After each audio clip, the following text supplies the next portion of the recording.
Marge McSparran Pierce from southern Illinois in the United States.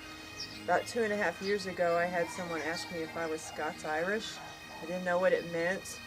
I know what it means now. Over the time that I was researching, I actually emailed Cormac McSparran. He's a professor at Queen's University, and recently I found out he's a cousin of mine through DNA.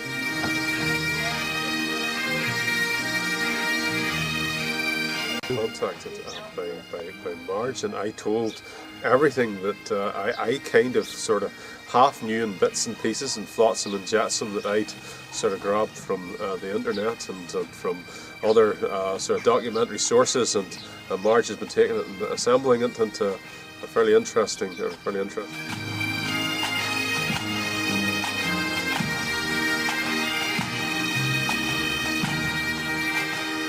Something like 1600s, am I right? 1600s.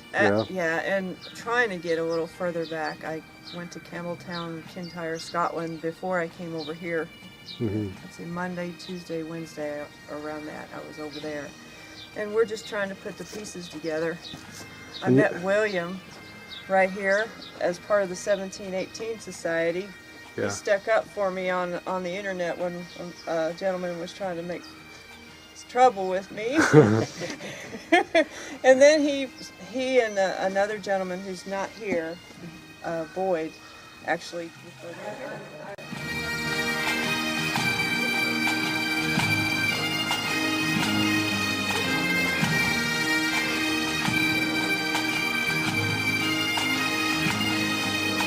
Malcolm, you mentioned that you were part of the official clan McSparren, is that right? Yes, several years ago I joined the clan. I used to meet every year, an annual meeting in Scotland. In fact, there's a James McSparren from Antrim, he was on the board, and I used to go along with him sometimes. Unfortunately now the clan's defunct, but they still, there's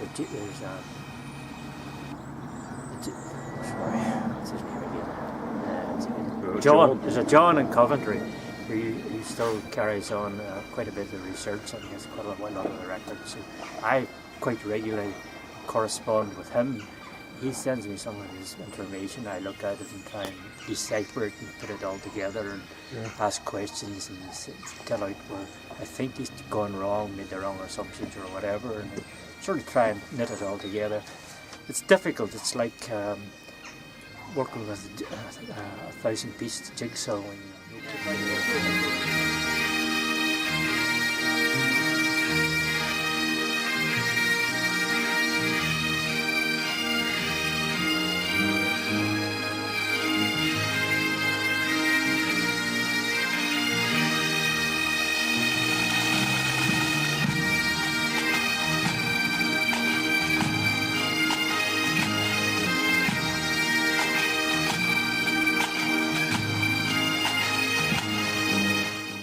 the Lords of the Isles basically consider themselves kings of an area stretching from Kintyre northward to the Outer Hebrides and parts of the Scottish mainland.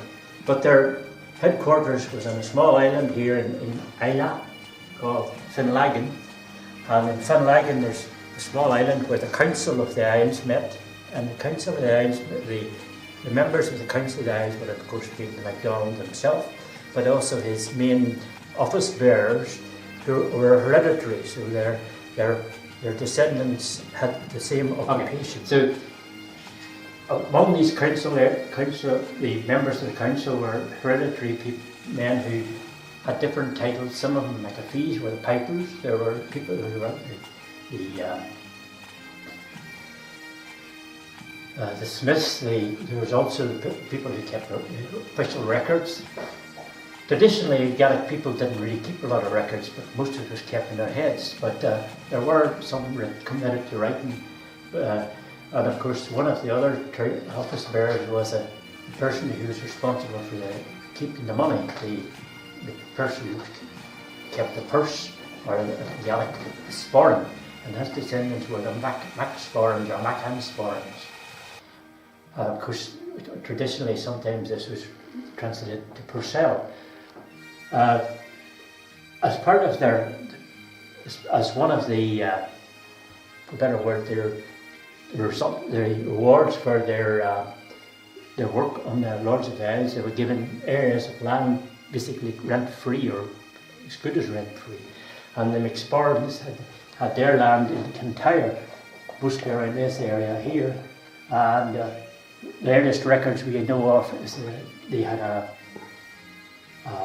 lease of the land in 1541 from that area.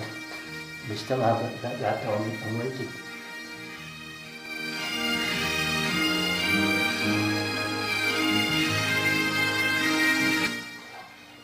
Well, they say that the past is a foreign country, and one of the things that sometimes we do as historians and archaeologists and the like that's a mistake is that we sometimes take current things and project them back into the past, but probably up until about 1600s or thereabouts, there was no real concept of Ireland and Scotland being separate places.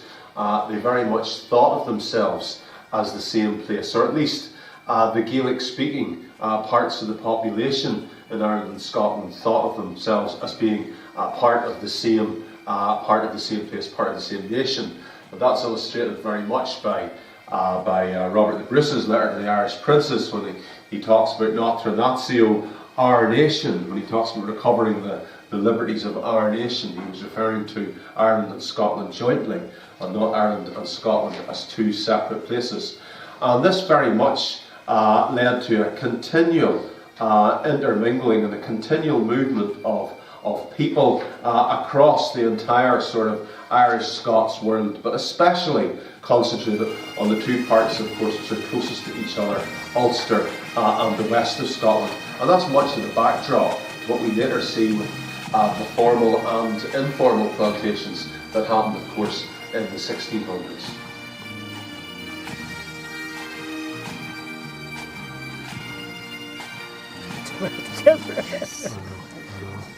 And then, William, you're part of the 1718 Society. Yeah. And it's likely that Marge's ancestor went out as part of the voyage in 1718 with James MacGregor. It's quite likely, maybe probable. Yeah. Yeah, I probably 30 years ago, when there was no internet, took an interest in my own family genealogy, but never did much until the 2010 or so, and from then on. And also then I would try and help people just to meet.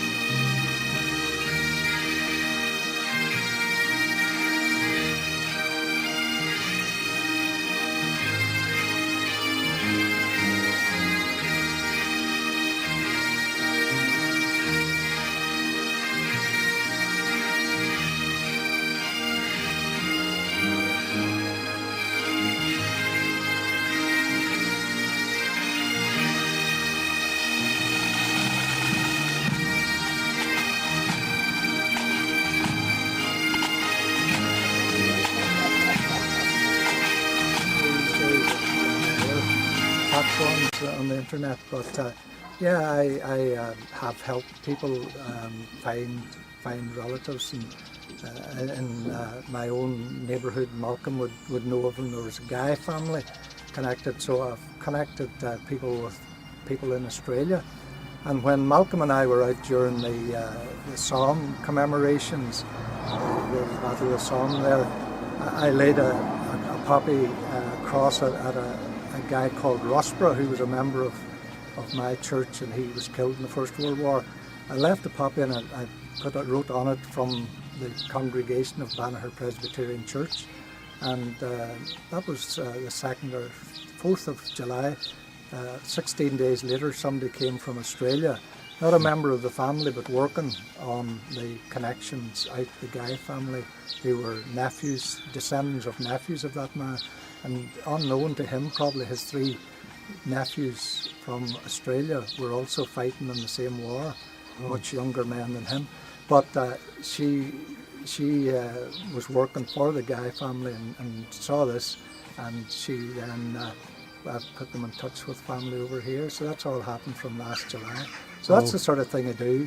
I don't run it as a business, but I'm hoping to develop that, and now that I'm